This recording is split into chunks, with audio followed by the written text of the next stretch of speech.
Assalamualaikum warahmatullahi wabarakatuh. Nama saya Muhammad Putra Danis bin Hafiz, Odometrik C23A1642, kod khusus SH2093 Sastra Islam. Di sini saya akan membentangkan poster saya, iaitu tugasan individu. Saya membuat poster berkenaan dengan analisis selawat kasidah Ya Badruddin menerusi teori takmilah.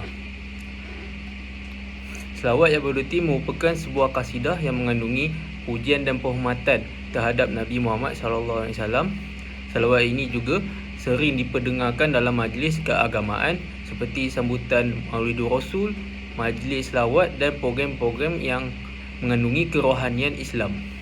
Dari sudut kesusastraan Islam, karya ini bukan sekadar berfungsi sebagai hiburan, malah menjadi medium dakwah yang menyampaikan nilai Islam pada masyarakat sekeliling. Melalui lirik yang indah ini, ia mempunyai pelbagai makna, iaitu boleh memupuk pendengar dan juga mendidik supaya mencintai Rasulullah SAW. Ianya juga membantu untuk kita mencontohi akhlak baginda serta meningkatkan hubungan dengan Allah SWT. Oleh itu, selawat ini sesuai dianalisis menggunakan teori takmilah yang menekankan beberapa aspek kesempurnaan insan berdasarkan nilai-nilai Islam. Teori takmilah telah diasaskan oleh Syafi'i Abu Bakar pada tahun 1993. Perkataan takmilah berasal daripada bahasa Arab iaitu kamal yang bermaksud sempurna.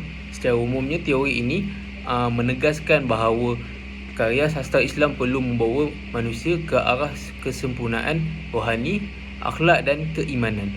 Tetapi juga sebagai benda ini dianggap sebagai alat sastra, bukan sahaja berfungsi yang membimbing manusia menuju ke kehidupan yang lebih baik. Antara prinsip yang saya kemukakan ialah dalam teori takmilah ini, prinsip ketuhanan yang bersifat kamal, prinsip kerasulan sebagai insan yang kamil, prinsip keislaman yang bersifat akmal, prinsip ilmu dan juga sastra yang bersifat takmilah, prinsip pengkarya yang mengistimewakan diri dan juga prinsip khalayak yang memupuk insan yang kamil.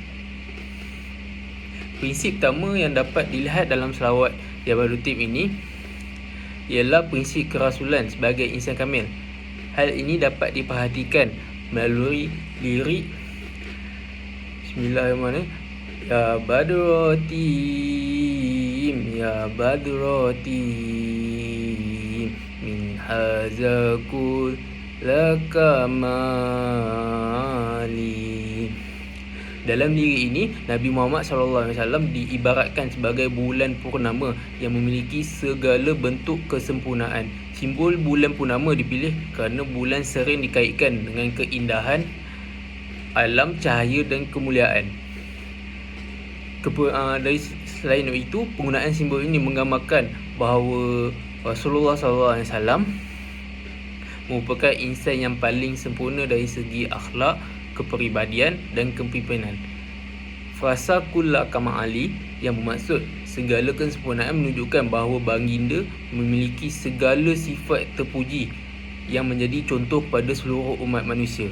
Dalam teori takmilah, Rasulullah SAW dianggap sebagai insan kamil, iaitu manusia yang mencapai tahap kesempurnaan tertinggi dari sudut akhlak dan kerohanian. Oleh itu, lirik ini jelaslah menepati prinsip tersebut kerana mengangkat kedudukan Rasulullah SAW sebagai model terbaik untuk dicontohi. Selain itu, prinsip yang kedua adalah prinsip khalayak yang bertujuan untuk memupuk insan yang kamil. Prinsip ini dapat dianalisis melalui lirik Antalladzi asyra fi ufuqil ula. Lirik ini menggambarkan Nabi Muhammad SAW sebagai cahaya yang bersinar di ufuk yang tinggi. Cahaya dalam konteks ini melambangkan petunjuk, ilmu dan kebenaran yang dibawa oleh Rasulullah SAW kepada umat manusia. Melalui gambaran tersebut, pendengar didorong untuk mengenali, mencintai dan juga mencontohi baginda dalam kehidupan seharian. Menurut teori takmilah, sesebuah karya yang baik perlu memberi kesan yang positif kepada khalayak serta membantu mereka menjadi insan yang lebih baik. Oleh itu, lirik ini berfungsi sebagai medium dakwah yang membimbing masyarakat ke arah pembentukan akhlak yang mulia dan meningkatkan keimanan. Pendengar bukan sahaja menikmati keindahan lirik, tetapi dapat turut memperoleh pengajaran yang dapat diaplikasikan dalam kehidupan seharian. Prinsip ketiga yang terdapat dalam selawat ya Ibrahim ialah prinsip keislaman yang bersifat akmal. Prinsip ini dapat dilihat melalui lirik famahauta bil anwari kulladolali. Maksud lirik ini ialah Nabi Muhammad SAW telah menghapuskan segala bentuk kegelapan dan kesesatan melalui cahaya petunjuk Islam. Kegelapan yang dimaksudkan merujuk kepada kejahilan, kemungkaran, kerosakan akhlak dan yang berlaku dalam masyarakat sebelum kedatangan Islam. Sebaliknya, cahaya melambangkan kebenaran ilmu dan petunjuk yang dibawa oleh agama Islam. Dalam teori takmilah, Islam dianggap sebagai agama yang bersifat akmal atau sempurna kerana menyediakan panduan yang lengkap untuk kehidupan manusia.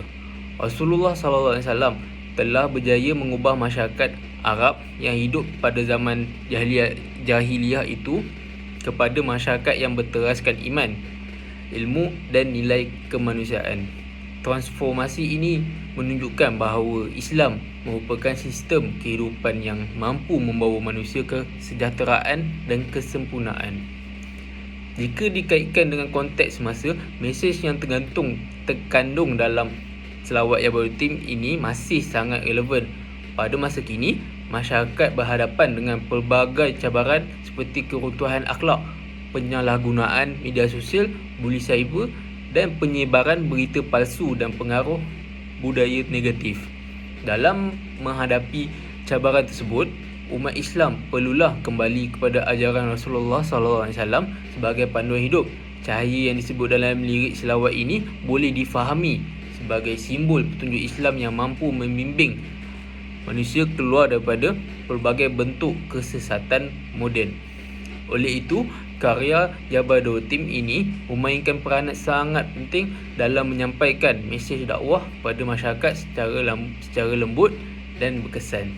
Secara keseluruhannya, analisis terhadap lirik Ibrahim ini menunjukkan bahawa karya ini memenuhi ciri-ciri sastra Islam yang digariskan dalam teori takmilah. Liriknya mengangkat Nabi Muhammad SAW sebagai insan kamil, menonjolkan kesempurnaan ajaran Islam serta membimbing khalayak ke arah pembentukan akhlak yang mulia. Selawat ini bukan sahaja mempunyai nilai estetika yang tinggi, malah berfungsi sebagai medium dakwah yang mendidik masyarakat untuk mendekatkan diri kepada Allah SWT dan menonjolkan kepribadian Rasulullah SAW.